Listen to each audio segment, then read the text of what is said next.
Hello, friends, and welcome to the Diabetes Pro Tip series from the Juicebox Podcast.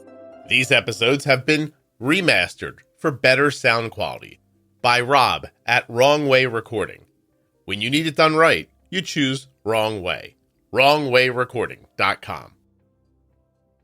Initially imagined by me as a 10-part series, the Diabetes Pro Tip series has grown to 26 episodes. These episodes now exist in your audio player between episode 1000 and episode 1025. They are also available online at diabetesprotip.com and juiceboxpodcast.com. This series features myself and Jennifer Smith. Jenny is a CDE and a type 1 for over 35 years. This series was my attempt to bring together the management ideas found within the podcast in a way that would make it digestible and revisitable. It has been so incredibly popular that these 26 episodes are responsible for well over 500,000 downloads within the Juicebox Podcast. While you're listening, please remember that nothing you hear on the Juicebox Podcast should be considered advice, medical or otherwise. Always consult a physician before making any changes to your healthcare plan or becoming bold with insulin. This episode of the Juicebox Podcast is sponsored by Ascensia Diabetes, makers of the Contour Next Gen blood glucose meter. And they have an amazing offer for you. Right now, at my link only, contournext.com/juicebox free meter, you can get an absolutely free Contour Next Gen starter kit. That's contournext.com/juicebox free meter. While supplies last, U.S. residents only. The Remastered Diabetes Pro Tip series from the Juicebox Podcast is sponsored by Touched by Type 1. See all of the good work they're doing for people living with type 1 diabetes at touchedbytype1.org and on their Instagram and Facebook pages. This show is sponsored today by the glucagon that my daughter carries, Gvoke HypoPen. Find out more at gvokeglucagon.com/juicebox. All right, well, that took 3 minutes, which is probably 2 minutes longer than it took most of you to get pregnant. So here's Jenny. Ba-dum-bump.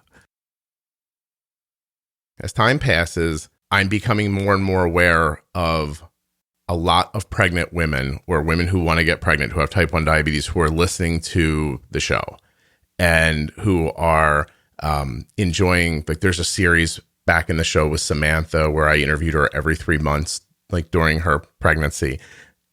Yeah. And that apparently is making the rounds on the internet and the way people listen to things.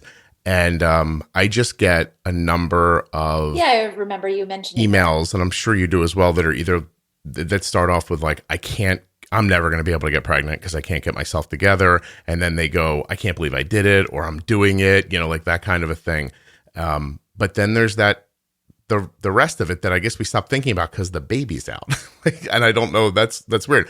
So a person, in my mind, being a person who's never been pregnant and doesn't have type 1, that journey seems painfully taxing to me, from going from not thinking you'll be ever be able to have a baby to figuring it out to then doing it, to having these insanely great A1Cs while you're pregnant. And I don't know, it just feels like it would be super simple to just not abandon it, but lose sight of it after you have the baby because of all the things that happen after that.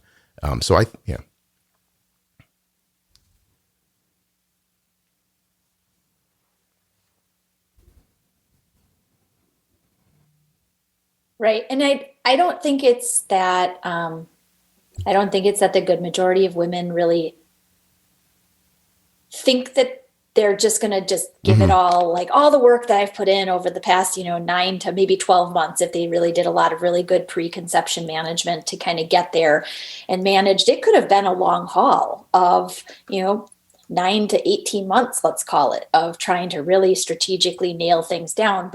And I don't think that if you've done that, or even if you've come into pregnancy, maybe not where you wanted, but you really did an awesome job of mastering things and getting things taken care of through the pregnancy. By the end of pregnancy, most women aren't like, oh, I'm just going to throw it all in the basket, everything I learned how to do. But there is a big piece postpartum that, especially as a first time mother, is completely 100% new. And by the way, the job will die if you drop it or leave it on a new job in a country where you don't speak the language. And they're like, here you go. That's how it feels, isn't it? It's all yours to like figure it out. So, right, exactly. Or you're going to kill 1 million people if you don't do it exactly the right way. That's kind of what it is postpartum. I think a lot of the up down comes in because you're trying to manage something 100% new, or the hormones that shift and change after you deliver can be a roller coaster of effect. And I usually say in a general sense, the first 3 months post-delivery is going to be kind of a rollery up and down. Mainly because, especially if you're nursing or pumping to feed your child, the shift in hormones and the shift in how much you're nursing, how much you're pumping can drive things the opposite way that you would think that they might, which makes it very difficult to establish.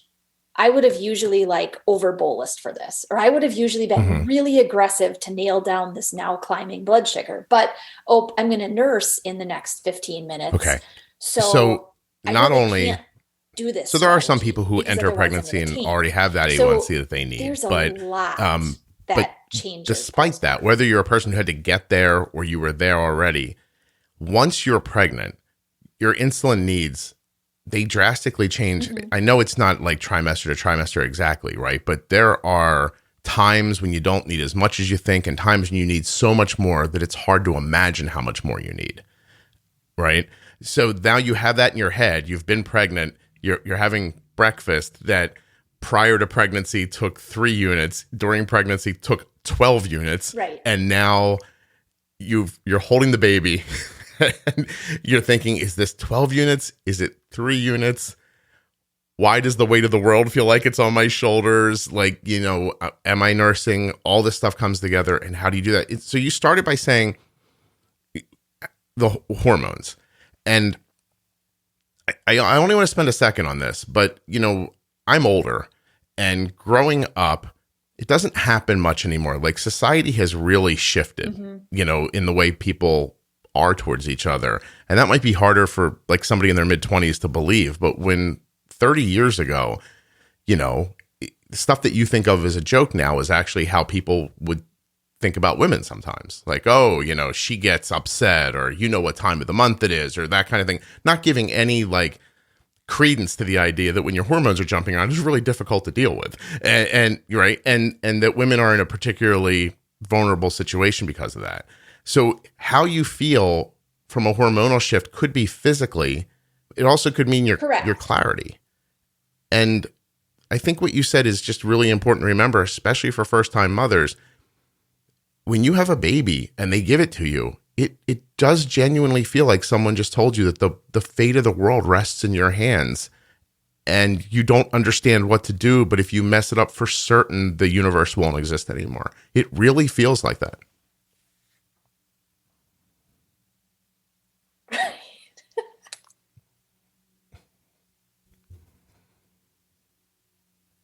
And some people have really awesome babies that are like the easiest.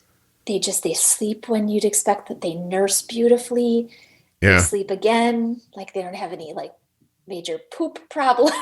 Like, you just have this like what you would call like, they're not easy. I have no trouble with my perfect baby, blah, blah, blah. And then there are women who just don't. Like some kids are just not that type of an infant as a newborn. And I think when you have diabetes too, then it brings in management again of something that's completely new. I don't know. Should I do this? Should I try this? Is the doctor right? Am I going to do this wrong to my child? Blah, blah, blah.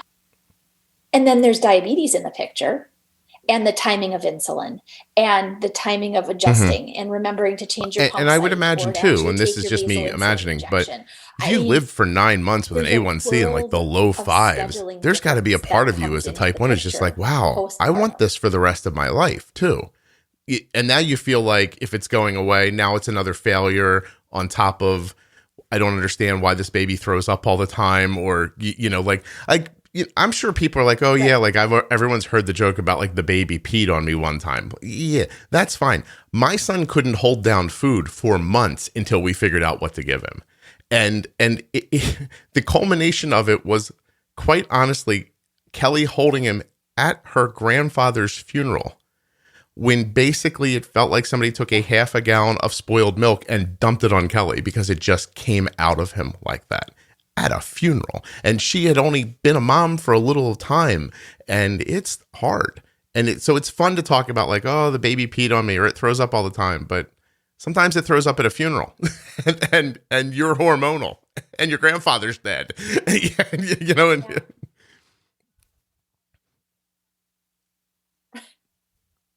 Yep. And that's what I was going to say. My wife didn't have type 1 diabetes. Right. So then all that other stuff that goes on top of it. Right. And now your CGM is going off because your blood sugar is skyrocketing. So is it similar? Like, could you sit down and make a flow chart? Is it similar for people at least at some core level, or is it going to be different for every woman?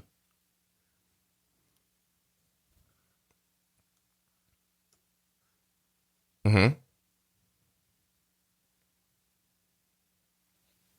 There are similarities, as you know, we talk about in the pregnancy book that I co-wrote.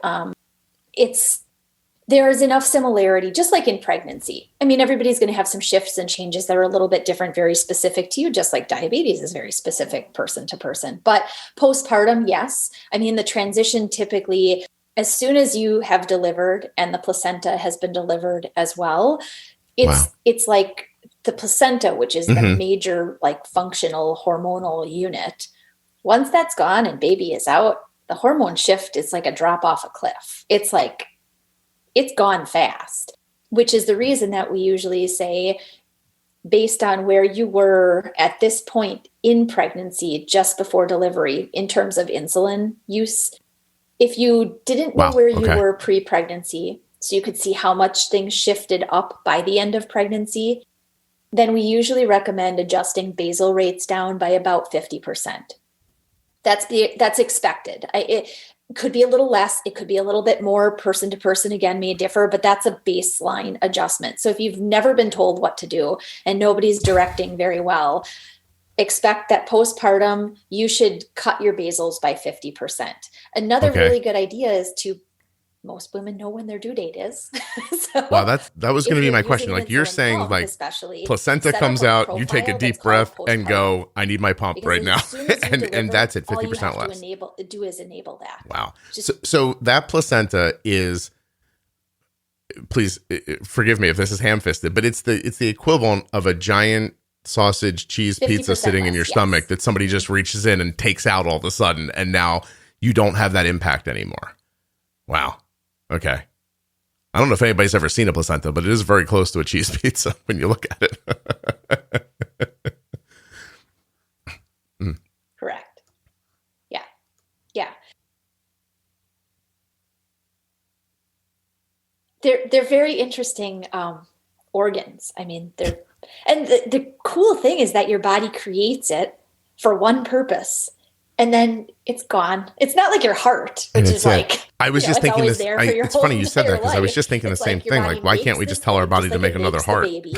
And then, like, I mean, if it can do that, it could at least, vacuum or something, do some extra stuff. Well, I mean, why not? I'm not a doctor, but somebody should get on that. It could at least also make another pancreas. Can you imagine if you just had a panel on your back and you flipped a switch and that 9 months later your body just spit out an organ? Like, there you go. Had a little slot on your side. I don't know why this isn't possible. Probably because of science, but nevertheless. Okay, so baby comes out. We're all like oohing and on, taking those weird bloody pictures that people take in the beginning and everything. And then I change my basal rate.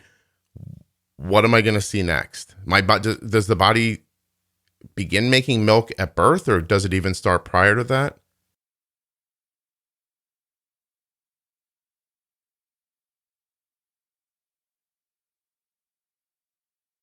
So you've decided that you want an insulin pump. You've decided that you don't want it to be tubed.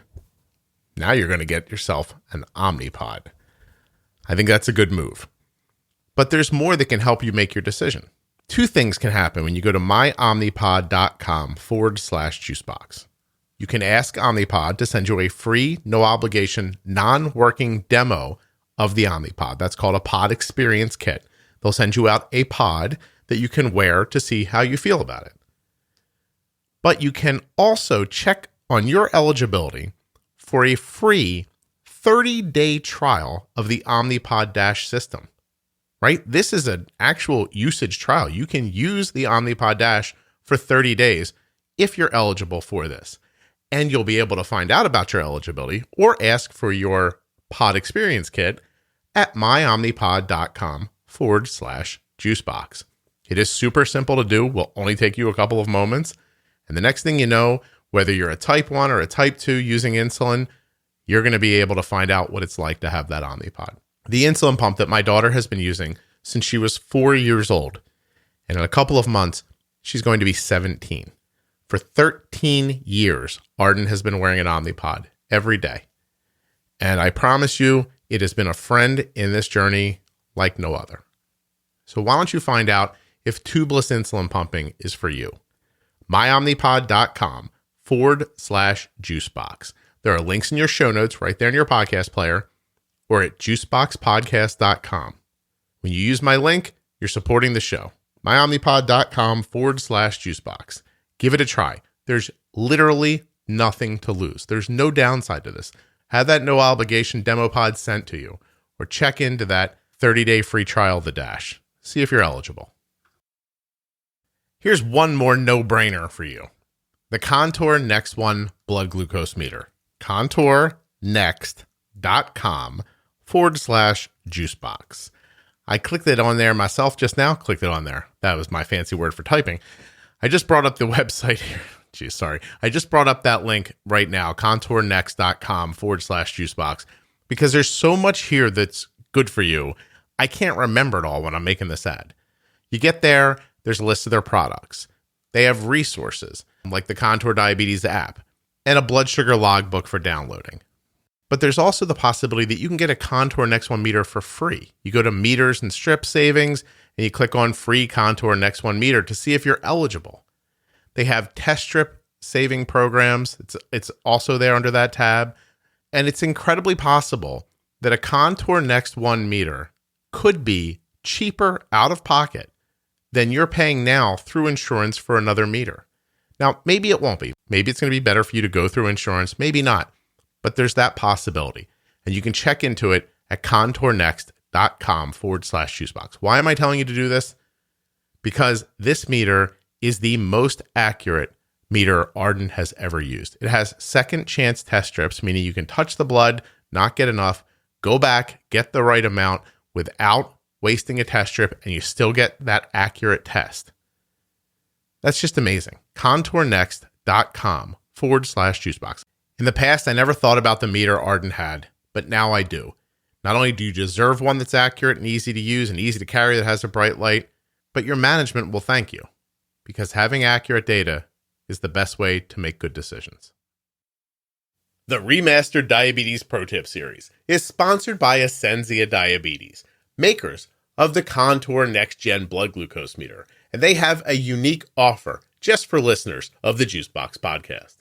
If you're new to Contour, you can get a free Contour Next Gen starter kit by visiting this special link, contournext.com/juicebox free meter. When you use my link, you're going to get the same accurate meter that my daughter carries. contournext.com/juicebox free meter. Head there right now and get yourself the starter kit. This free kit includes the Contour Next Gen meter, 10 test strips, 10 lancets, a lancing device, control solution, and a carry case. But most importantly, it includes an incredibly accurate and easy to use blood glucose meter. This Contour meter has a bright light for nighttime viewing, an easy to read screen. It fits well in your hand and features second chance sampling, which can help you to avoid wasting strips. Every one of you has a blood glucose meter. You deserve an accurate one. contournext.com Juicebox free meter to get your absolutely free Contour Next Gen starter kit sent right to your door. When it's time to get more strips, you can use my link and save time and money buying your Contour Next products from the convenience of your home. It's completely possible that you will pay less out of pocket in cash for your Contour strips than you're paying now through your insurance. ContourNext.com/juicebox free meter. Go get yourself a free starter kit. While supplies last, U.S. residents only. Touched by Type 1 has a wide array of resources and programs for people living with Type 1 diabetes.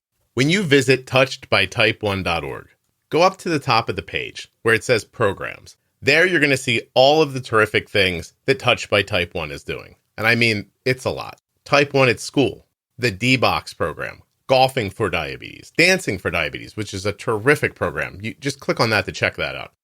Bowl for a Cause, their awareness campaigns, and the annual conference that I've spoken at a number of years in a row. It's just amazing, just like Touched by Type 1. Touchedbytype1.org, or find them on Facebook and Instagram. Links in the show notes. Links at juiceboxpodcast.com to Touched by Type 1 and the other great sponsors that are supporting the remastering of the Diabetes Pro Tip series. Touchedbytype1.org. When you have diabetes and use insulin, low blood sugar can happen when you don't expect it. Gvoke HypoPen is a ready-to-use glucagon option that can treat very low blood sugar in adults and kids with diabetes ages 2 and above.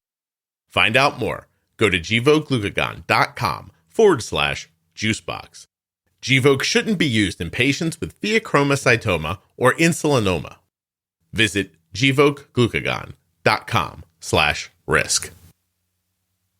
The way that it should happen, again, everybody's a little different in what happens. But what should happen is a first milk is created. It's called colostrum. And essentially that's very short-lived in production before milk comes in. It could be a short-lived, few days. It could be 24 hours before your milk comes in. But that milk is a very it's very simple form of nutrition for the baby. It's kind of what the baby is in need of right here and now. And there's not much of it. So it's not like if you were to pump it, you're going to get like 6 ounces of it. That's just not what you would get, right? But in that simple form and with the loss of the pregnancy hormones, now you have this sensitized system that was resistant leading up to this point. And so therein also lies some mental shift. The shift of, nearing the end of pregnancy coming, pre-bolus isn't 15 minutes. It's sometimes 45 minutes by the end of pregnancy in order to have good flat after meal blood sugars. Well, now you have to completely flip that switch and it's back to maybe I need 10 minutes. Maybe I need no pre-bolus in the early couple of weeks post-delivery. So not only is it that your basal shifts, right, but you it's just also become a that your completely ratios different shift, your insulin person carb, with your type 1 correction diabetes, factor, just your like that. pre-bolus time. And so is it there's similar a major to, transition. but more drastic to getting your period, like being that, like there's that, you know what I mean? Right. I don't know if it works for everybody, but Arden's 3 sometime now that she's on birth control, she's more like 2 different people during the month. But and it can be, it's drastic for us. She can go from a unit an hour to 2 units an hour basal, depending on what time of the month it is. And it does, but it doesn't flip like a switch. It's not like, but I can see it happens over hours and maybe a day, but it doesn't happen. It's not like at 3 o'clock, she's like, I just got my period and everything changes immediately. But is it that just blown up much more? Because what are you really talking about? So for people who don't know, I go into pregnancy. I just said I go into let's just say I'm pregnant. All right, I'm pregnant. I have type 1 diabetes. I'm a lady. I have type 1 diabetes. I get pregnant. My basal rate is 1.5 an hour. In the first trimester, Let's see if you're a lady with long how much does hair. it go up? A lot?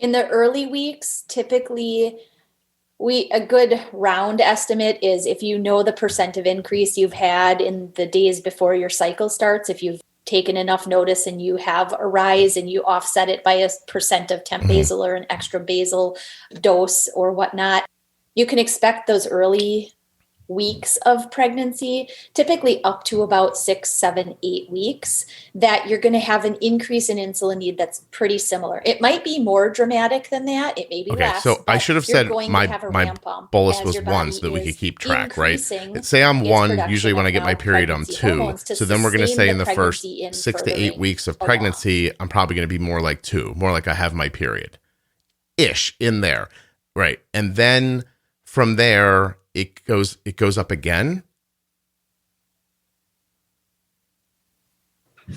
Correct. Okay. Exactly. It can come back down. So end of first trimester, most women notice either a plateau or they notice a bit of a dip off in their insulin needs for just that end of the first trimester. Usually we say on average it starts at about 8 weeks, goes through about 12, maybe even 14 weeks, which is that very early second trimester start time period.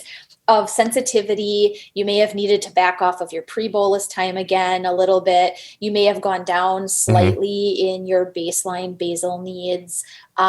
Just more sensitivity around meal boluses and kind of almost feeling like things have sort of stabilized. Like you have a little bit more wiggle room, like I could eat 3 chips in between and not actually bolus for it because it doesn't seem to do anything today.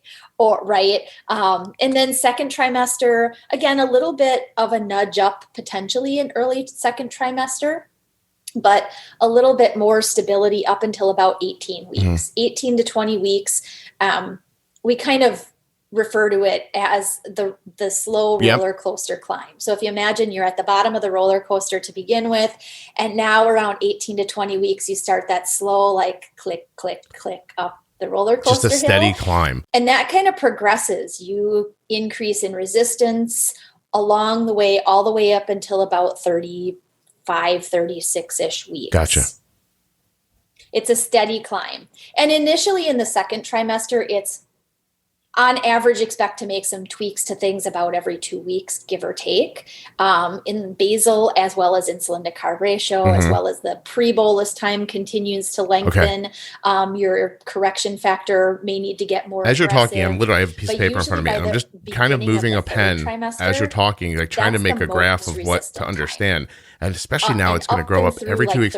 So I know this isn't mathematical, and I'm not telling anybody that if you started with 1 unit the day before you got pregnant, but where can somebody end up who started at 1 unit an hour? Where could they end up at 35 weeks? Right.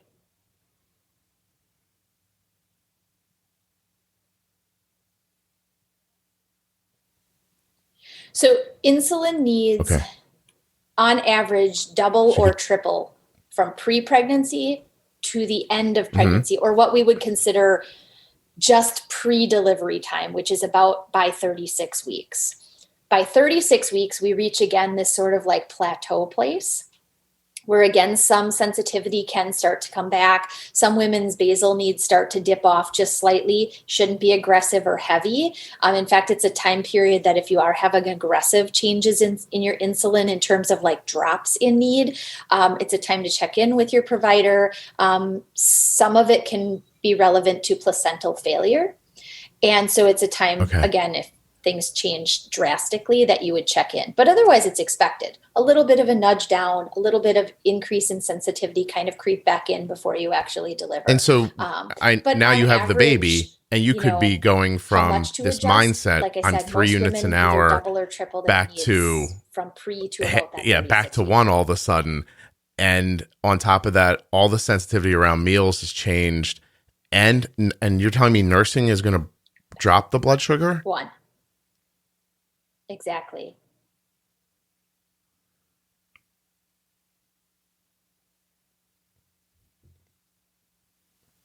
Nursing for most women who have good milk supply and are able to, pump or nurse completely without, most women experience, especially in the early weeks, usually about the first 8 to 12-ish weeks post delivery, notice some shifts down in glucose after nursing. During or after. If your child nurses for a lengthy period of time, you could notice it during the nursing session itself.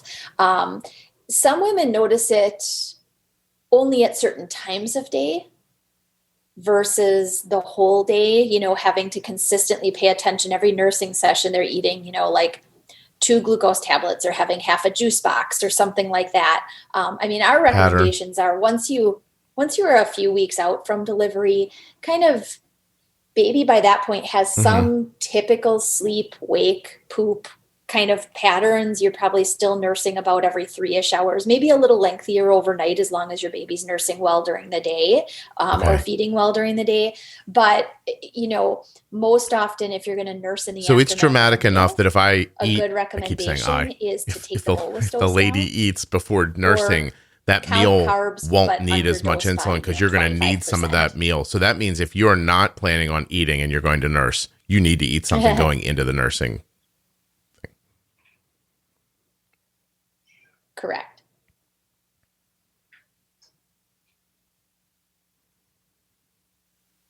Typically going into nursing or during the nursing session to prevent a low.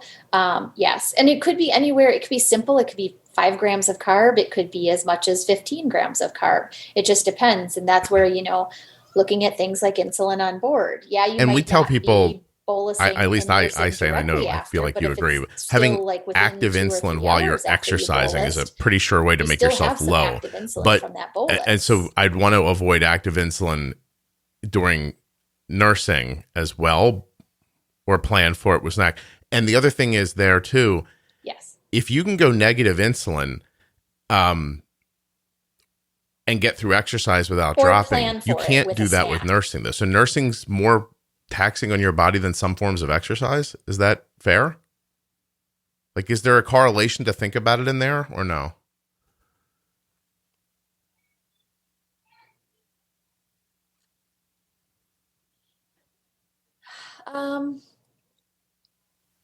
I guess there's some relation to think about it. I think, I always think of overnight, right? Where for the most part, moms, dads, they're tired at night with a newborn. Many people are. And if that's the case, you're likely going to bed at like 9 o'clock. Like, nurse your child and you're like, okay, I'm going to sleep because I'm going to be up again at like midnight, 1 o'clock to do this all over again.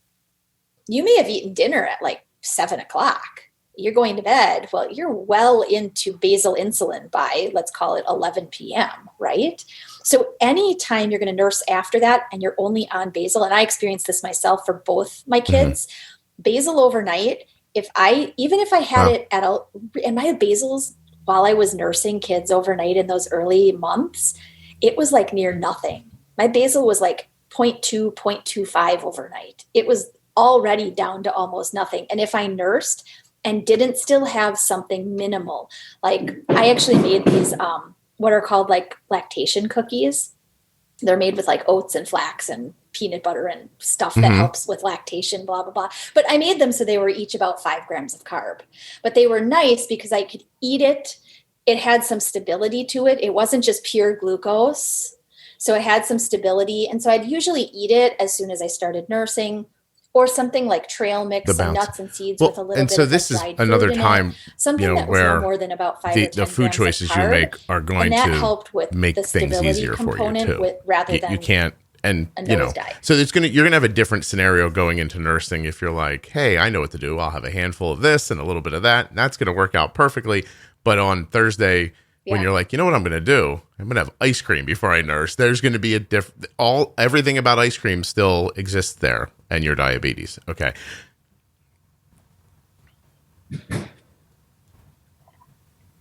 Right. Right. In fact, those kinds of things, as we know, ice cream. So you're telling me that there's a way that I can have ice cream far enough out in the future ahead of my nursing where I can balance that fat rise against the nursing. Kind of it, probably. There are some lunatics that listen to this podcast who are going to try that. I saw somebody online this morning who's trying to stay 100% in range till they get to their endo's appointment, and they're doing it. And I'm like, oh my God. It's like, yeah, I don't know. I don't do that. So for Arden, I think that's awesome.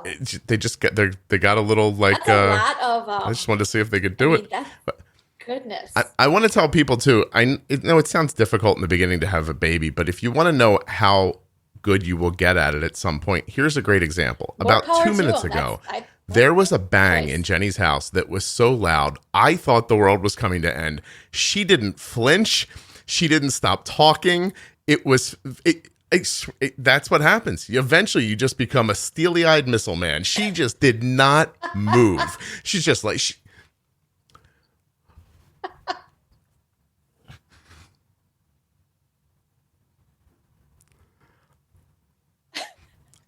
Because there are bangs all day. It was just a great example of how you do become really great at parenting after you've had kids for a while. I swear to you, you did not. I don't. It's almost like you didn't hear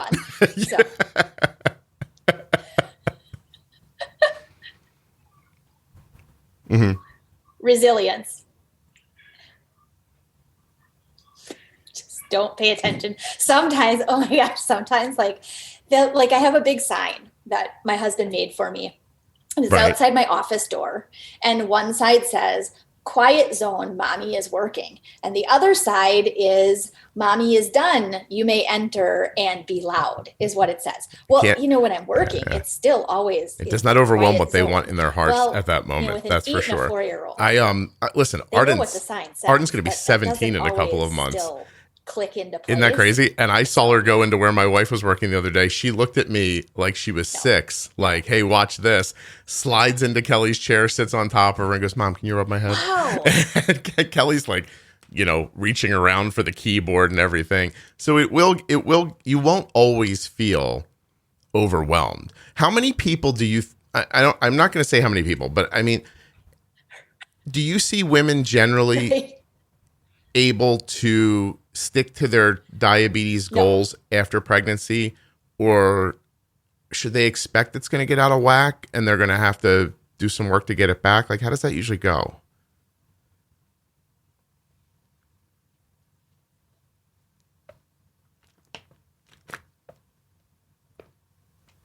Mm-hmm. I see that you should expect that there's going to be fluctuation that you will have to learn to adjust to. I myself, I had to learn to adjust because, as much as I know clinically and professionally, the experience itself speaks volumes about what you need to transition through.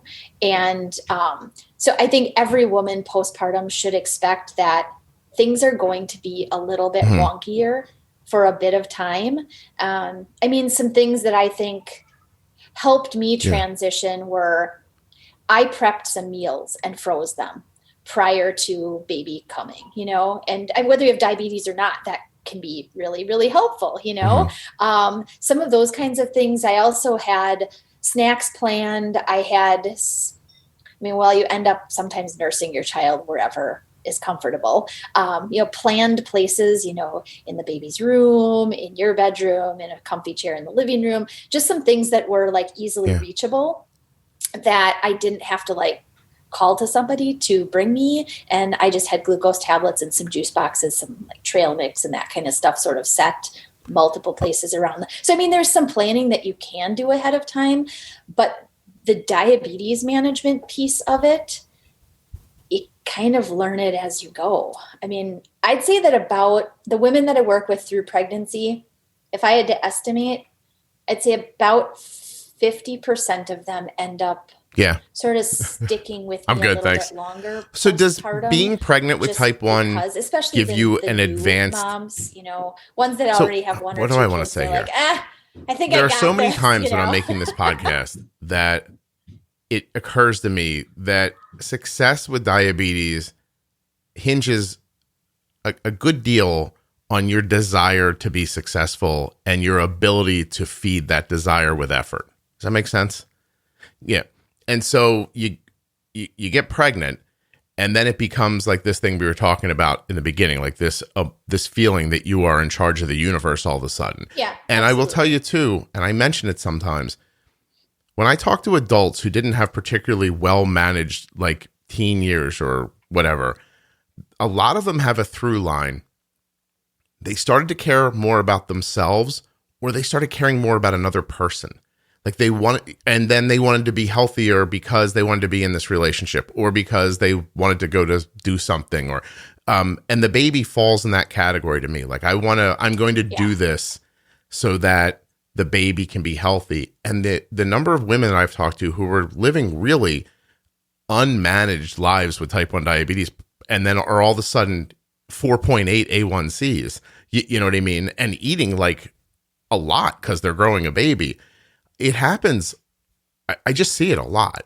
And so I always kind of think personally, as a person who's never going to have a baby and hopefully never have type 1 diabetes, there's something about that motivation in there that I guess the fight in postpartum is to not, and I don't know if it's something you can stop, but for all these things that are going to happen to you postpartum, to try to still whittle out a little bit of your energy or effort to devote to your blood sugar.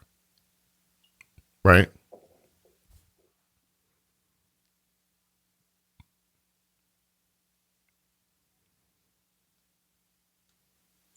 Absolutely. And I think a good reason there too, in terms of diabetes postpartum, is glucose management still translates into that time period for the sake of the child, even though they're no longer growing in you and your blood sugars aren't as direct of an impact. Postpartum, if you are nursing and you are not managing your glucose as optimally as, would be helpful, those higher glucose levels are going to impair your ability to make enough milk. If left high, your ability will be decreased. You will also be more dehydrated. Does it change the milk itself? It takes fluid out of you if you're not putting it back, and glucose levels are also trending high. That in and of itself is also going to make your glucose management more difficult. To a degree, I mean, years ago, we don't talk about this really much anymore. Although I have heard some women who've asked me, should I just, pump when I'm really, really high and then dump it? Because I've been told that high sugar milk is really bad for my baby. I mean, overall, increment of right now, my blood sugar is high because I ate something and didn't really have the right carb count and I'm knocking it down. Should I not feed my hungry child right now? Absolutely not. Go ahead, feed your child, nurse your child, pump, whatever. Don't get rid of the milk. Your body works really hard to make that milk. Don't get rid of it. But the goal is to have more sustained levels that are still in target. So you're able to continue to make milk, and that the amount of milk sugar that's in that breast milk is stable, right? Yeah. That it's stable and at the level that it's supposed to be. Protein, fat, carb content of milk changes as the baby's kind of needs change through the growth cycle. So you want that amount of natural carb in there to be appropriate. If you're sustaining blood sugars, well above 180, you can guarantee that your milk is richer in carb, not by loads. It just occurred to me, like we talk about overall, undiagnosed people can your child with their urine can smell sweet or their breath can smell sweet. I was like, I wonder if it could happen to the milk too. That makes sense. A little bit can be a lot. Much like most of this about diabetes, sustaining low variability is always just very important. No bouncing around, that kind of thing. But if you just threw, like, say you were a person who had the baby and was just like, boom, I'm going back to my 9A1C, that milk would be tainted in some way. It's not perfect is what we're saying. Okay. All right. Yeah. Yes. It's not perfect, right? I mean, and is any milk perfect? I don't know, but I mean, if you're sustaining these really The elevated production. glucose levels, It made me wonder when you were that's talking about not long a term. benefit. What about And you're people who going to, I sometimes you mean, see for the people most like part, nursing a you're going to 2-year-old. have So difficulty for people who do maintaining that, should they milk expect supply. that You are. that hit? Like your body never gets used to that, right? Like you're going to get that that blood sugar hit's going to come forever no matter how long no? Wait a minute.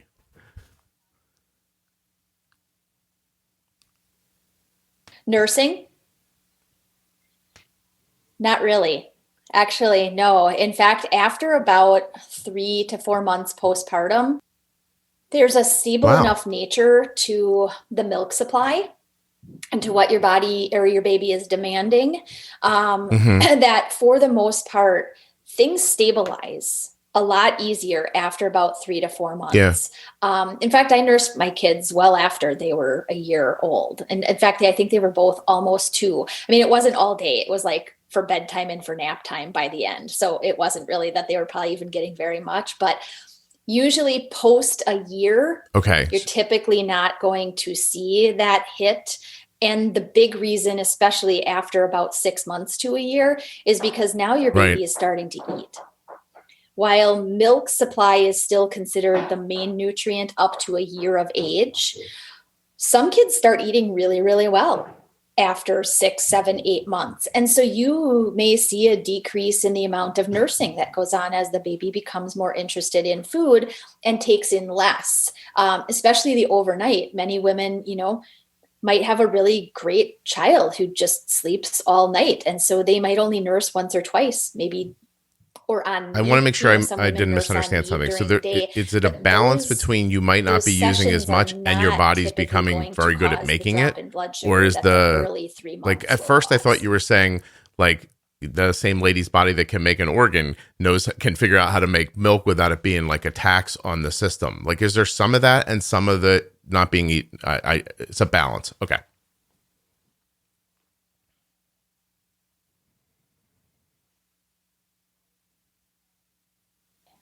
Correct. I think it's a mix. Yeah, honestly, because for the most part, like I said, about at 3 to 4 month mark, I would say the women that I get to work with well past the immediate postpartum time period, they find a lot more stability in their glucose, even though they continue just a quick little parable while I ask you to think if there's anything that we haven't talked about. Let me tell you that I was interviewing somebody recently who said that they were listening. Did I interview this person or was I talking to them? Doesn't matter. I was conversing with a person who said that they're pregnant now. They're listening to episodes of the podcast about pregnancy with you in them while reading the book that you wrote and did not connect that you were the person from the podcast. They didn't realize the person that wrote in the book was the person talking on the podcast. And all of a sudden it hit them one day. And she was like, oh my gosh, it's the same Jenny. So I thought that was really cute. I wanted to tell you about that. I almost just texted it to you and I'm like, I'm going to tell her that while we're recording the postpartum episode instead. That's fun. Yeah, I just thought that was really cool. Anything we didn't say that we should have?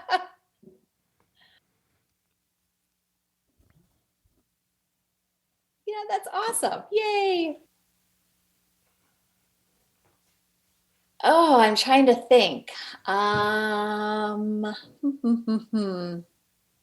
The only other thing that we didn't really touch on while it should be considered is depending on how you're feeling postpartum. I mean, most women have like this, I give you restrictions up until about 6 weeks post-delivery when you're going to have your check-in with your OB and blah, blah, blah, and make sure everything's healing well and you're okay. And then they kind of like check you off and you can drive again, or, if you've had there's not much activity there, get out and start running again or whatever. And I think that's a piece to consider in the mix with diabetes because we know what exercise does. So now you not only have exercise coming into the mix, but you've also got nursing coming into the mix and all these insulin changes that you're trying to make. So one of the big things that sort of fits here is if you have maternity time, not all women do, but if you do have maternity time, use your maternity time to try to establish sort of a routine or a schedule. And some of that's going to be dictated by the baby, obviously. But even regular for you, trying to get your nutrition in timely through the course of the day. Once nursing is a little bit more regular, the baby's wake and nursing times are more, you can fit it in around the meals, and exercise is a big one of that. If you're going to start exercising, try it at a similar time of the day. So you can kind of get a feel for how does this work? What can I get away with? What's too much? What's too little? I hear you. So it's not dissimilar to, it is interesting as you're talking about it. It really feels like postpartum's a lot like, let's try. just being diagnosed, but having way more information about diabetes. Like what if somehow magically I knew the things I knew, but never had to put it into practice, and then all of a sudden there was a newly diagnosed person here? I'd be able to roll with the variables much better because I have better tools. And so you're going to go from having diabetes, maybe not doing it as well, learning how to do it really well, or already knowing how to do it well, and then it's going to feel like you're diagnosed again, and you're taking care of a baby at the same time, and all your variables changed again. I'll tell you, this is giving me a different feeling. For first episode of season 7, 2021, was with a woman named Jill, who was diagnosed as she got pregnant. Right. So she was pregnant for the first time and had type 1 diabetes the first time. And I'm now talking to you thinking I had a lot of empathy for her. I might not have had enough, like hearing about all this,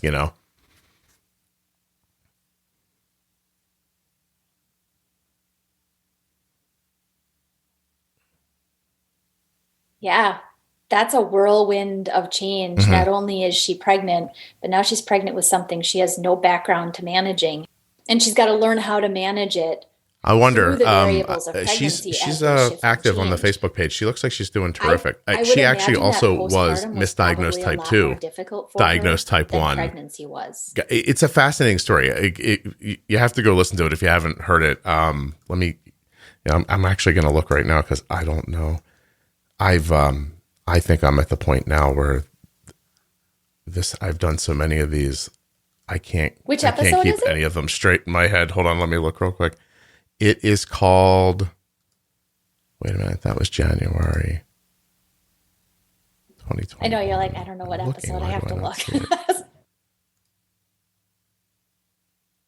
It would be helpful if I knew what year it was. Now that I know what year it is, I'm getting down it. It's called Wine, Beans, Babies, and Q. It's episode 425. Well, she was misdiagnosed as type 2, so, she still went on a wine vacation with her friends. Where do you come up with these names? Beans, I forget. Babies, because she was pregnant. Because she was told she could get pregnant by a person who told her she had type 2 diabetes. Gotcha. And then she got pregnant as she found out she had type 1 diabetes. And a doctor with the last initial of Q set her straight. That's where all that comes from. And you just made, I can't remember what the beans were. Damn it. It was a good episode. She's really lovely. But I know her because she reached out right in that moment. Like, she found the podcast and she's like, I don't know what to do. I just found out I am pregnant. Gotcha. I have a baby coming and I have type 1. So I was like, well, after you figure this all out and have that baby, you got to come on the podcast. Cause I was like, that's a hell of a story. Anyway, she's terrific. And so are you. We've covered this pretty well. I like this a lot. We did a little personal chatting at the beginning, so we didn't get to do one other thing I wanted to do, but I'll just put that on my list for another day. Cool. I thank you very much. I somehow find it delightful that your kids were much noisier than normal while we were talking about having a baby. Oh, really? That was just one of them? Oh, and this was one child. Mm-hmm. Oh, this is just the 4-year-old. The other one's at school. Yes. I can imagine he is. So my mom came this past weekend to visit for my birthday. And she brought them a ring toss game, which has it's like a wooden base. And then it's got, the things to throw the rings over. And how much of this do you think is the part of the country you live in? Is your mother prepping them for beer pong later? Or do you think the ring toss was being thrown from a larger distance and maybe all the rings I swear to you, it felt like 2 adults lifted up your dining room table and dropped it from about 8 inches off the ground. It could be. I don't know. Who knows there, I thought I'll have to bleep myself out because here was the thought in my head. The funny thing is, I thought, did she not hear that? I didn't blink because it was like a background. Because you didn't blink. It was fascinating. Anyway, ladies, have a baby, get through all this, and one day you'll either be as good at this as Jenny or as numb as Jenny is. I'm not sure how to put it. Fantastic. Yes. I want to thank Ascensia Diabetes for sponsoring the Remastered Diabetes Pro Tip series. Don't forget, you can get a free Contour Next Gen starter kit at contournext.com/juicebox free meter. While supplies last, U.S. residents only. If you're enjoying the remastered episodes of the Diabetes Pro Tip series from the Juicebox Podcast, you have Touched by Type 1 to thank. TouchedByType1.org is a proud sponsor of the remastering of the Diabetes Pro Tip series. Learn more about them at touchedbytype1.org. A huge thank you to one of today's sponsors, Gvoke Glucagon. Find out more about Gvoke HypoPen at gvokeglucagon.com/juicebox. You spell that GVOKEGLUCAGON.com/juicebox. I hope you enjoyed this episode. Now, listen, there's 26 episodes in this series. You might not know what each of them are. I'm going to tell you now. Episode 1000 is called Newly Diagnosed or Starting Over. Episode 1001, all about MDI. 1002, all about insulin. 1003 is called Pre-Bolus. Episode 1004, Temp Basal. 1005, Insulin Pumping. 1006, Mastering a CGM. 1007, Bump and Nudge. 1008, The Perfect Bolus. 1009, Variables. 1010, Setting Basal Insulin. 1011, Exercise. 1012, Fat and Protein. 1013, Insulin Injury and Surgery. 1014, Glucagon and Low BGs. In episode 1015, Jenny and I talk about emergency room protocols. In 1016, Long-Term Health. 1017, Bump and Nudge Part 2. In episode 1018, Pregnancy. 1019, Explaining Type 1. 1020, Glycemic Index and Load. 1021, Postpartum. 1022, Weight Loss. 1023, Honeymoon. 1024, Female Hormones. And in episode 1025, we talk about transitioning from MDI to pumping. Before I go, I'd like to share 2 reviews with you of the Diabetes Pro Tip series, one from an adult and one from a caregiver. I learned so much from the Pro Tip series when our son was diagnosed last summer. It really helped get me through those first few very tough weeks. It wasn't just your explanations of how it all works, which were way better than anything our diabetes educator told us, but something about the way you and Jenny presented everything, even the scary stuff, that reassured me that we could figure out how to deal with this and to teach our son how to deal with it too. Thank you for sharing your knowledge and experience with us. This podcast is a game changer. 25 years as a type 1 diabetic, and only now am I learning some of the basics. Scott brings useful information and presents it in digestible ways.